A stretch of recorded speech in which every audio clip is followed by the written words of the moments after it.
Secretary Anita Ramachandran గారికి, మా శ్రీనివాస్ వెంకటేష్ గౌడ్ గారికి, అదేవిధంగా లైట్ హౌస్ వారికి, వేదిక మీద ఉన్న వివిధ జిల్లాల డిఎంస్కు, అదేవిధంగా మహిళా సోదరిమణులందరినీ, పత్రికా మీడియా సోదరులకు అందరికీ పేరు పేరున నమస్కారాలు, ధన్యవాదాలు.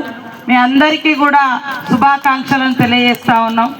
ప్రతి మహిళ మహారాణిగా ఉండాలి అంటే వాళ్ళ చేతిలో 4 రూపాయలు ఉండాలి, పైసలు ఉండాలి. డబ్బులు ఉంటే ఆర్థిక స్వేచ్ఛ మీ చేతిలో ఉంటుంది.